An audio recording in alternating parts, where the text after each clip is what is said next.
Put simply, all of you have made me proud to call LSU home. This is just the beginning. Isn't it, though? Isn't that great? It's just the beginning. It is. And, man, when's the last time we looked at LSU basketball? I mean, before this season, because we've said it all year long. But when's the last time before this season we looked and said, man, greener pastures are ahead, brighter days are ahead, and that's exactly what it is with Will Wade, the mythical figure of Will Wade at the helm. With that, welcome to the Will Wade Appreciation Show. Sometimes we call it the Weekly Beat, but that is the final words of Will Wade's letter to his LSU basketball family as we put a bow on his first season as the Tigers head coach here on the Weekly Beat. Yeah, and it was a good one. You can't really say anything wrong. I mean, he blew his own expectations out of the water, and he blew national expectations out of the water. He blew everybody's expectations out of the water. This is a team that won 2 games last year in conference. They got to 8 this year. They made the NIT. They won a game there. Do you remember earlier in the year, Will Wade, he had a press conference, and they were asking him about the NCAA tournament? Yes. Did you even think about that? And he said something to the effect of, hell no. Right. And they said, well, what was one of your goals? And he said, to have a winning season was the goal. Think about that. That was his goal, was to have a winning season. He ends up in the NIT, playing postseason ball, wins a game, and, I mean, and now he's got a top 3 recruiting class, depending on what service you look at, and just greener pastures, man. 18-15 overall record final for the Tigers. 8-10 in the SEC. They finished 10th, which is well better than dead last, which is what it was expected. 14-4 in the PMAC, which great. Is very, very good. And that shows you how much life Will Wade brought back in to the Pete Maravich Assembly Center. 3-8 on the road. Things to work out there. Yeah. But season number 1, one hell of a job for Will Wade. And he deserves all the credit he's gotten and all the credit he will receive in the future for it. I mean, leading up to it, this is going to be a fun offseason. Yeah. Like you said, he's got people excited about LSU basketball. And LSU basketball, which is something that people were not talking about on purpose. It wasn't just that there wasn't a lot of really nice things to say. It was like, we don't want to hear it because we don't care. And suddenly, football shifts things a little bit, and basketball brings in somebody exciting like Will Wade. He overperforms in his first season, and LSU, the basketball school, is exactly right, looking at greener pastures moving forward. And the coaching job he did is what was so impressive to me. Right. I mean, he took players who, they weren't the best, and Duop Reith has got to win the award for most improved this year. I mean, he was one of the most, if not the most consistent player in the SEC. And, people were questioning him. He can't hang in the SEC. Can Duop do it? And he did. And that's a testament to Will Wade's coaching ability. And, he really did. He's got a lot of holdovers. Yeah. And, he went out and got Waters, and Waters really tied the whole team together. But, man, Wade, he was close. He was a couple wins away. If they don't lose to, say, like Sam Houston State at home, if they don't lose, team, right? No, Stephen F. Austin, not Sam Houston. Yeah, Stephen F. Austin. If they don't lose 2 of their last 3, those games with Georgia and Vanderbilt, if they don't lose those, you don't know what happens. I mean, you don't know. And, and then they get shellacked by Mississippi State in the first round of that SEC tournament. But to your point, just a couple wins away from maybe the big dance. And if he's that close after season 1, with holdovers, with the guys that he has coming in, I mean, you know the names: 2 5-star guys, 2 4-star guys, Javonte Smart from Scotlandville. But how about the 2 guys from Florida that he's going to bring in? Darius Days, Emmett Williams, who have committed or signed, and then Nazreen. That's exactly the one. I mean, 5-star. I mean, these are guys that are ranked in the top 50, just about all of them nationally, which doesn't make any sense a year ago coming to LSU. You know what these guys are? These guys are program-changing guys. Exactly. That's what they are. When I think about LSU football, I think of guys that even though they don't necessarily expect to win a championship on the college level at LSU, they expect to be made into NFL football players. Right. So now, looking at Will Wade and the LSU basketball program, guys are going to want to come here not only to win games at LSU, but to become NBA-style basketball players. Mm-hmm. And that speaks volumes to Will Wade and his coaching staff. I mean, it really, really does. It does. No bigger fans of Will Wade than the two guys sitting right here. I mean, just love him. Super glad that he's brought all the love back to this LSU basketball program, and I cannot wait to cover him for years to come. He is like the best person in the state of Louisiana right now. Give him a statue. Give him a statue. Moving on from the LSU basketball season, which sadly has ended, things are Who just said that? things are just starting to heat up for the baseball Tigers. They are, aren't they? They had their first SEC weekend series against Missouri last weekend. And it was successful. They won 2 out of 3, just like you predicted. The tide shifts this weekend when we have a top 10 matchup coming in. Vanderbilt ranked number 8, LSU ranked number 19. Yeah. This is going to be big. This is in Vanderbilt. Giant. LSU has not won a series in Nashville since 2005. Mm-hmm. If I'm going to be frank and quite honest, I'm not the biggest fan of this spot for LSU. I think it's kind of I think it's a really tough spot for this team. They're still kind of trying to figure things out in the bullpen. The offense has had 2 good outings last Sunday and then last night. Of course, last night, they started slow, but they've got some people coming on, namely Watson and Daniel Cabrera, which is huge. But this just seems like a really tough spot. LSU faced some pretty good pitching from Missouri last week that, I didn't expect Missouri's pitching to be that good. I thought it was better than it was, but it was really good. Well, you're right. And we mentioned it last week when we were previewing the series, how Missouri's pitchers in general have been improved. Yeah. And they showed that especially Saturday night. Plasmeyer goes out there, pitches 7 innings strong, 8 Ks, and that was against an LSU baseball team that we were expecting to do a little better against the Missouri pitching. But Plasmeyer, if we're going to talk about him, he mixed his breaking ball. Oh, he did very well. It was fun. It wasn't fun to watch him because he was dominating LSU, but it was fun to watch him. But it was good pitching from a baseball standpoint. That being said, LSU did not have a very great approach at the plate the first 2 nights there, and that's going to be something that has to change this weekend when they go to Nashville, Tennessee, because Vanderbilt overall on the year is 4th in the SEC with team ERA. It's at 288. Just in SEC play, it's at 133. That's just not good. That's second in the league. Their first 2 starters, Drake Fellows on Friday, Patrick Raby on Saturday, were both spent time in the rotation last year for the majority of the year. Both of them have sub-2 ERAs, and both of them are going to oppose LSU pitchers very good. One good thing, they're both right-handed, though. That does help. LSU has struggled against left-handed pitching. They're both right-handed.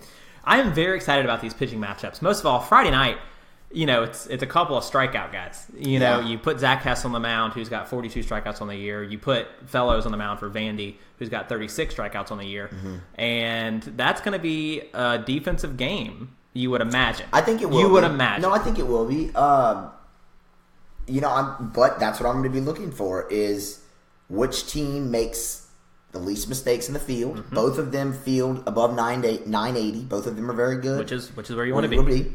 LSU's pitching from the starting standpoint seems to be coming around. Gilbert's still struggling a little bit, but he's giving you enough to be successful. Right. So that's what I'm looking for. How they do in defense and which team pitches better, because LSU's got the offense, but it's kind of been spotty. Good pitching has been able to stifle it. I'm very interested with that note, with the batting, because Zach Watson came out of a shell this weekend against Missouri. He did. He went 8 of 14 on the weekend with 5 RBIs. He did very, very well in the debut of SEC play for the Tigers. Do you expect that to continue against this Vanderbilt seemingly stronger pitching staff? I think he'll stay hot. I don't know if he's going to hit 619 this week like he did last week, but I mean, he's hitting 1,000 so far this week. He went 3 for 3 last night with 3 RBI. He's just seeing the ball well. I mean, yeah, I'm not, 619 for the week, 571 on the weekend. Like you said, 8 for 14. That's fantastic. I mean, he's just seeing the ball. And that's why I can't wait for Josh Smith to come back. Right. Because when Josh Smith comes back, he's going to take over that leadoff spot again, and you're going to be able to move Watson further down, either the 2-hole or the 3-hole, which is where he needs to be. Because he can drive in runs. He's got power, gap power, and he's got power to put it over the fence. So I think he'll still have a good weekend. Will he hit 571? Probably not. I mean, that's obviously a higher level. I mean, than he'll do well. I really want to see what Cabrera does, and I know I sound like a broken record when I say that. Well, you said it before, but it's a key spot. I mean, he hit 462 in the last 5 games. Last night he was 4 for 5, and 2 of those hits came against the left-handed pitcher, which is what they've been waiting for him to hit lefties, and he's starting to do it. So if he can stay hot, that's a huge advantage for LSU's lineup. Well, I know you say that it sounds like a broken record, but the fact is that the things that we've been looking forward to this season have started to come around. Cabrera started to come around. Hilliard has been a dog on Sundays, has just been very, very good on the mound. Hess has started, he's striking out eight guys a game on average, but this is where it gets serious. And this is where, when those things start coming around, will they matter? Will they stay around against a top 10 opponent? Because these are the games where you really pull out the measuring stick and go, okay, how good are we? Yeah, no, it is, and that's the thing. It's the first time they're really. This is going to be their first major test here, and again, I think they're still trying to figure things out. So I don't really think it's the best spot for LSU this weekend. I think if you're LSU, I hate saying this, but I think you go into this series right now with the focus of winning one game. Win one game. If you do that, then by all means try. But if you come out of this 1-2, you should be happy. Okay. Right. You did okay. Vanderbilt looks very good this year, and they, Vandy's kind of fell off since they won the national title in 2014. They haven't been in the national seed discussion like they always were. So, I mean, but they look like they're coming back. They look like they're coming. So, if you go in there, you get one, and that's all you end up getting, that's okay. That's not a bad thing. Right. The good news is that this is early enough in the SEC play where you don't shoot yourself in the foot if things don't go ideally when you're in Nashville. You want to get at least a win. Right, I mean, exactly. you avoid the sweep. You don't want to go and get swept on the road like Kentucky did. Well, that's true. Especially like they did. You don't want that happening to you. Vanderbilt, tore them apart. And this is one of those things where one win is good enough. Yeah, but it's on the steep kind of hill where if you do get swept, you don't want to know what's after that. Exactly. You don't know. You're 100% correct. So I'm very excited about this weekend because that is going to be a very good baseball series.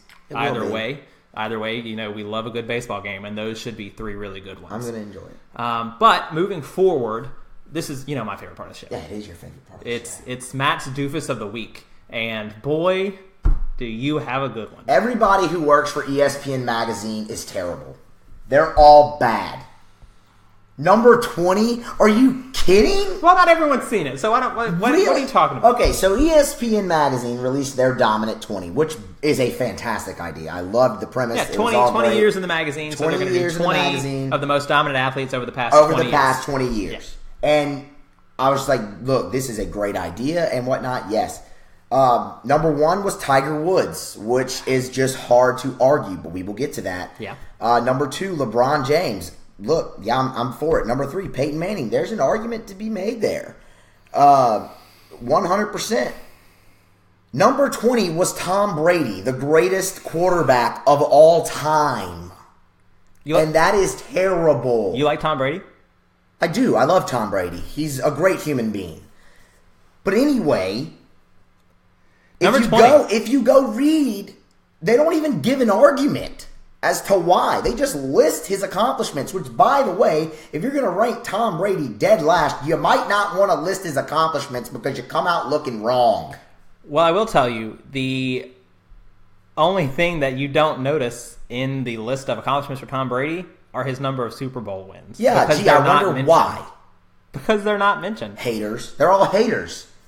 Like, come on. Are you serious? Tom Brady should be either number 1 or number 2 on this list.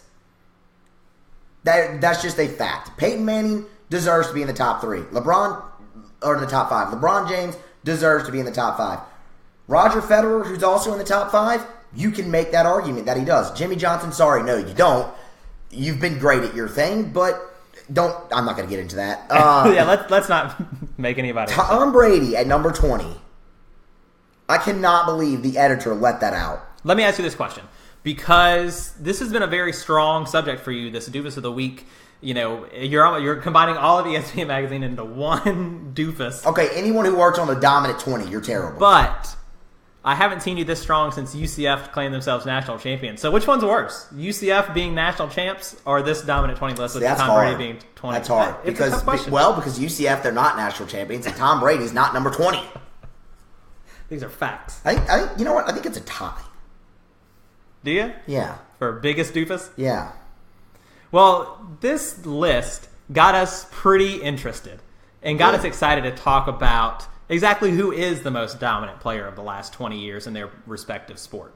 I agree with you. Tom Brady is not number 20. That makes no sense at all. It's just, come on. I know. Listen, I agree. So we decided we'd want to go stride for stride. Yep. Haven't done it in a while. We haven't had a really good back and forth subject to talk about. This is the one. We're going to talk about who has been more dominant over the last 20 years, Tiger Woods or Tom Brady. Yep, and we're doing because we're going to include his Super Bowl win. We're doing this because they should be ranked 1, 2 on this list. I agree with that. I mean, they just should be. Okay, so let's go ahead and get going. I assume you're going to be on the Tiger Woods. Yeah, I will go the red and black route, and I'll go the red, white, and blue route. How about that? Fair enough. I just want to say, as we get started, it's very important to me that I mention how insane it is that Tom Brady is not ranked above Peyton Manning. Partially because of just from a statistical standpoint, yes, Peyton Manning has thrown more yards. That Tom Brady will pass him likely this season. If not, if he plays another season after that, he will pass him then. There is no doubt about that in my mind. Tom Brady throws a touchdown. There's 2.92 touchdowns for every one interception. Peyton Manning threw 2.09 touchdowns for every one interception. Tom Brady has a 77% career win percentage. Peyton Manning was 68%. So that's my Tom Brady's better than Peyton Manning. When you've won 78% of your games, doesn't that kind of just spell dominance? By the way, they said they used foolproof math in this. I'm not a math person at all. I'm a mass comm major. You are, yeah. But that was not math. That was terrible. But that was bad. When you think dominance, you think Tiger Woods. Of course. You think Tiger Woods. You absolutely 100%. Think Tiger Woods. I'll give you that. And for the sake of argument, we're doing the past 20 years. Mm-hmm. I will not include his 1997 season. Well, I mean, you can't. Even you could. No, you can't. 20 years starts at 1998. What are you talking about? Okay. Point is, most of the things he's done has been after that anyway. So it doesn't hurt my argument too much. Fair. I'm just saying fair. But in the past 20 years, sneaking years in here, Tiger Woods has won 13 majors. The best. By a lot. Yeah. Phil has won 5 in that span. Tiger Woods has won 13. The important thing for that is that throughout the course of those 13 majors, the average margin of victory for Tiger Woods has been over 3.5 strokes. Mm-hmm. If you include 1997, it's over 4 strokes. But we're not including 1997. I'm just saying. That's dominant. Not only is it dominant, but it's dominant in the most important tournaments of the year. No, it is. I mean, you're going to hear no argument from me on that. I mean, Tiger Woods is the most dominant golfer of all time. I will argue with you that he's not the greatest golfer of all time, but he's the most dominant. Don't get me started. Well, that'll be another strive. For a later Maybe time. We can do that Masters week. Maybe so. So soon. But in terms of dominance, over the past 20 years, Tiger Woods, I think, was on a different level than the rest of his league. He was. And I'm not saying Tom Brady wasn't, because Tom Brady has won 5 Super Bowls. There's no argument for how good he's been. However, I think over the past 20 years, Tiger was dominant on a different level. Okay, I can give you that. Now, where I will start with this is, you keep trying to add 1997, but so if we're looking at just professional careers, Tom Brady didn't get into the league until 2000. Mm-hmm. So everything he's done has actually been done in 18 years, not 20, which speaks to his level of dominance. Well, another thing, hold on now, another thing that speaks to his level of dominance is his longevity in the physical sport of football. And I think that, in my opinion, is what could put him over Tiger Woods. Is Tiger has dealt with injury after injury and has been away from the game or in and out of it and been a lot less dominant for about the last 5 years. And in those 5 years, Brady has reinvented himself and peaked yet again, winning 2 Super Bowls, MVP awards, passing titles, things like that. They're both similar in age. Brady plays, and that's one thing also that contributes to Brady's dominance is his health, his ability to stay healthy, how he takes care of himself. I don't want to say Tiger doesn't have longevity, because he definitely does. He's reinvented himself, so to speak, and he's back. He's back and playing at a very elite level right now, which speaks to his dominance. But Brady has never dropped the ball, so to speak, yet. So this is an interesting one, because that same argument can be turned in Tiger Woods' favor. Because as dominant as Tom Brady has been over the last 17-plus seasons, Tiger Woods had most of his accomplishments in 10 years. 13 majors in 10 years. So stupid. He was winning majors almost 30% of the time, which is completely absurd.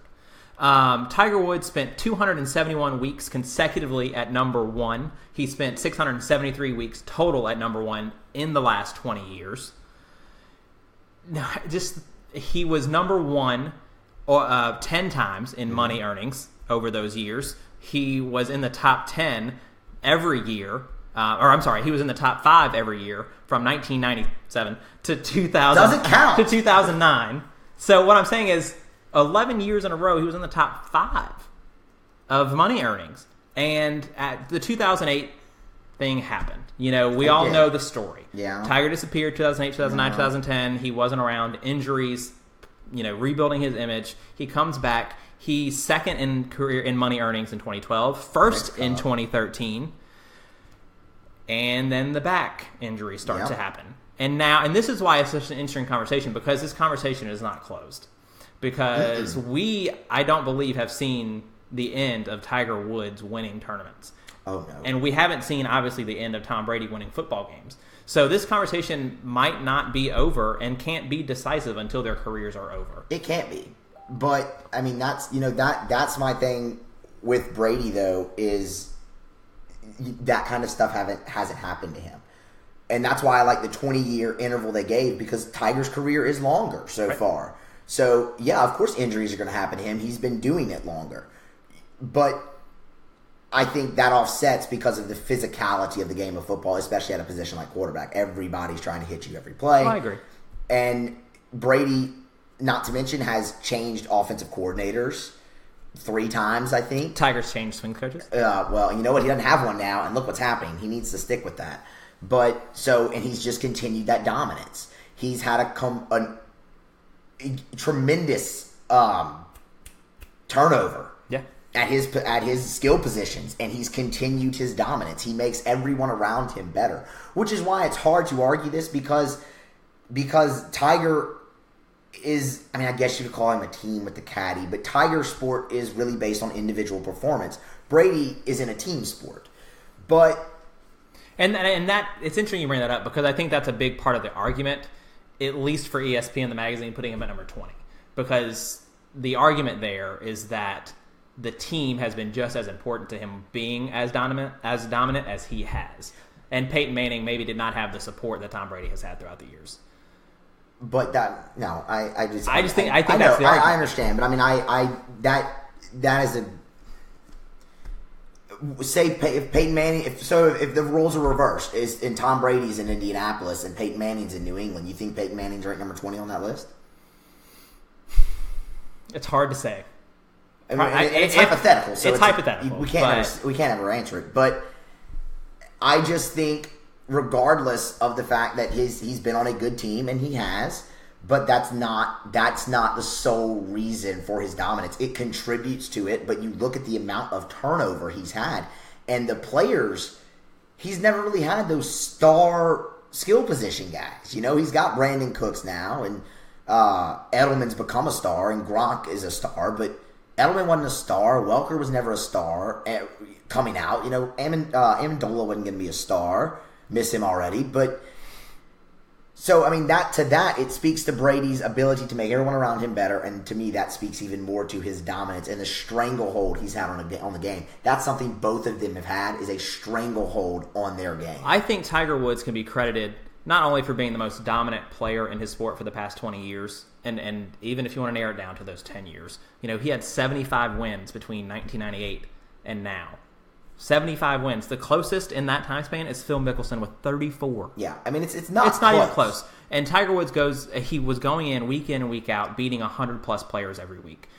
But I think the other thing that you can credit Tiger Woods with is not necessarily, but the group of young guys that have come out and have been stars in this decade. He grew the game. 100% he grew the game. And that is why I think that pushes Tiger over the edge to be. I can give you that. I mean, I'll give you the growing of the game thing. That's a very good point. I think we've made our cases. By all means, you decide. Yeah. But we know I was right, as I always am when we do these Stride for Strides. But by all means, comment below, tweet us. I'd love to hear your feedback. Well, guys, we have some spring football. Yeah, we're going to go into our final 4.5 or so. Yeah. Some spring football. I'm really excited about this. I am too. Here we go, man. Spring ball. It's happening. Yeah. They had a scrimmage today, closed to the media, but they had a scrimmage today in Tiger Stadium. I think it was their second scrimmage of the spring so far. I think. Don't quote me on that. I'm pretty sure it's the second scrimmage. I will quote you on that. But who cares? So, quarterback's going to be a hot topic. Here's the thing: we know nothing about that. That's not going to. Well, we're not going to know until the quarterback, presumably Miles Brennan, steps out on the field again on that Sunday in Dallas against Miami. The only thing that we know, or that we're going to get from Coach O or from anybody else that gets to talk to the media, is that race is, and I quote, dead even between all three of those guys. And is it? We don't know. Who knows? We don't know. But maybe it is. Maybe it's not. The players have even been coached up. They're not giving us. They're not giving anybody anything. Right. So we won't know about that. What we will get into though is the offense overall. Yes. Last Saturday they had a scrimmage in Tiger Stadium. It was the first scrimmage. So this is probably the second. So that was the first scrimmage. And they were talking to Braden Fehoko after, who's going to be a stud on LSU's defensive line this year. And they were asking him, what he thought of the defense so far. And he said, well, not to brag, but the offense didn't score today. So here's that the question. instills one of two feelings in you.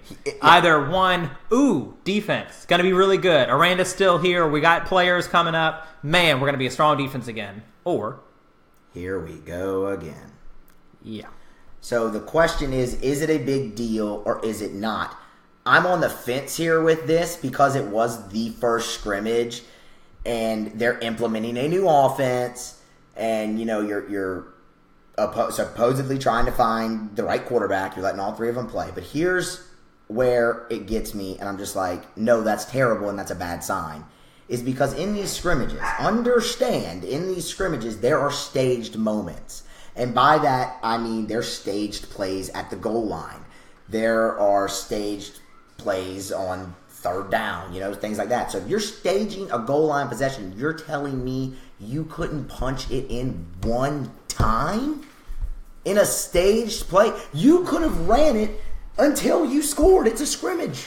Here's my... And that's worrying. That's concerning. The biggest part of me says it's the first scrimmage of spring. Who cares?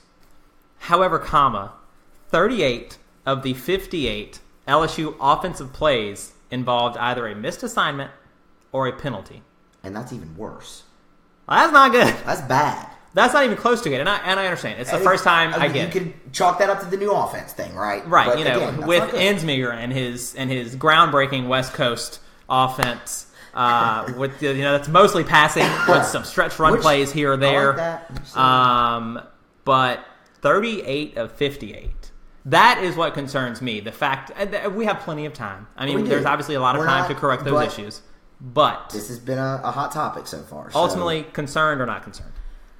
I mean, you gotta go not. I think you have to go not concerned, just because it was the first one. Depending on what we get out of this scrimmage today, We'll see how things go. Now, if we get out of this scrimmage that the offense put up like 40 points, I'm gonna think, okay, something was up here. But I mean, and in the scrimmages, you got to remember, it's not all 1v1. Right. There's ones versus twos, and you could not that's not to me that's not a good sign. But for right now, you have to go with okay, not concerned. It's kind of like a midweek game in baseball, right? Yeah, which we all know they don't meaningless. But I agree, not concerned. I'm very excited to see more come out. We'll see what happens. But that does it. It does. Here for this episode of the Weekly Beat. Definitely follow us on Twitter at Spenser Hunt. At Musa Matthew. Y'all hit the share, too. Yeah, that's a thing, for sure. You can find this on my YouTube channel as well. And you can follow us, the page itself, on Twitter at the Weekly Beat BR. Plenty of exciting things happening. Really exciting. Every week we kind of add some graphics and some new things. Yeah. Just trying to make the show a little better. Any suggestions you have, we're all for. Excited to start interviewing people too. Yeah. Just give us the feedback. We want the feedback. Yeah, any feedback is good feedback. So thanks a lot for watching, and we'll catch you next week when the beat goes on. See you guys.